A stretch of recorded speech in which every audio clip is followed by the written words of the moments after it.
The senator-designate will now present herself at the desk.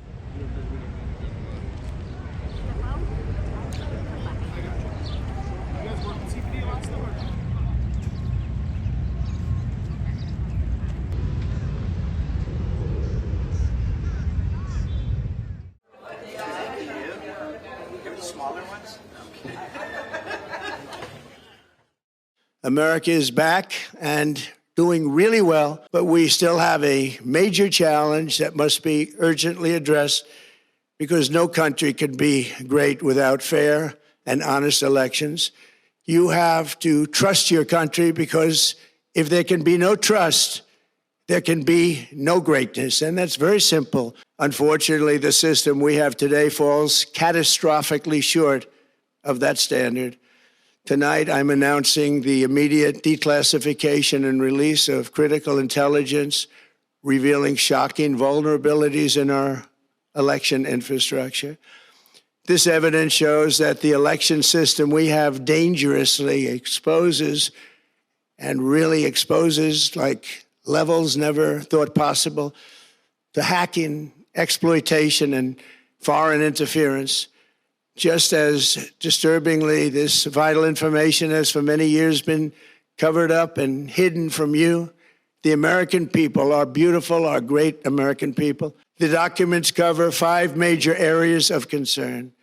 First, they show that over a period of years, starting during the 2020 election cycle, the People's Republic of China carried out what is believed to be the largest compromise of election data in history, resulting in China's illicit acquisition of 220 million U.S. voter files. That information includes names, addresses, phone numbers, political party preferences, and other sensitive data that would be needed to register to vote and engage in other nefarious activities, which is exactly what was happening. This data loss presents an unprecedented election security nightmare. The intelligence even shows that China assigned a data exploitation unit specifically to this new project.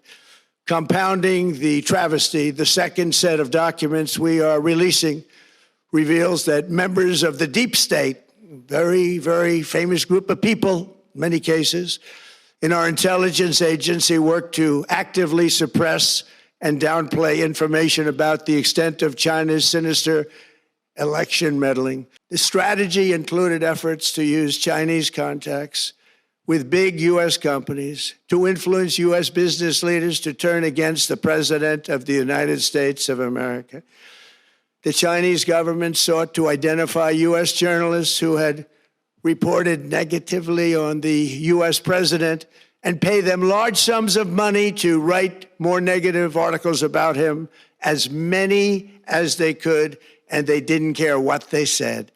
The Chinese government wanted U.S. president to lose the next election, and the reason they wanted me to lose is because they knew I was wise to them, charged them billions and billions of dollars worth of tariffs, and built the strongest military anywhere in the world. Today, I'm asking the Office of the Director of National Intelligence, the Department of Justice, the FBI, and the CIA to investigate how and why such crucial information was hidden, to fire those involved in the cover-up, and to file criminal charges, if appropriate, against these people. Yet concealing China's meddling was only the beginning.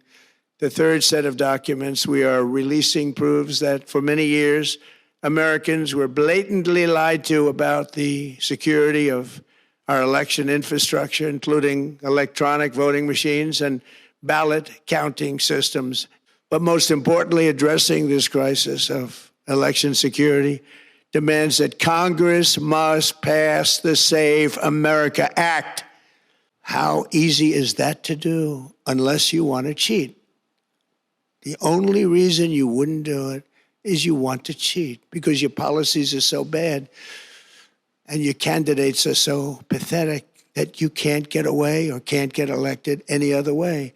This landmark bill requires that all voters must show photo voter ID. How simple is that?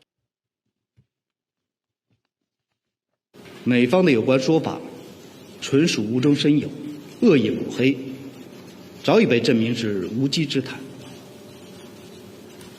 中方历来坚持不干涉内政原则，没有兴趣，也从未干涉美国大选。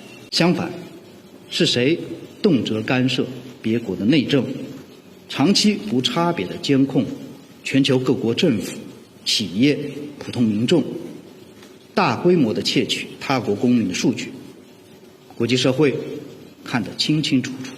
我们敦促美方反躬自省，停止无端的抹黑中国，不要在选举中拿中国说事，多做有利于中美关系的事。上海举行，中方如何看待成立该组织的？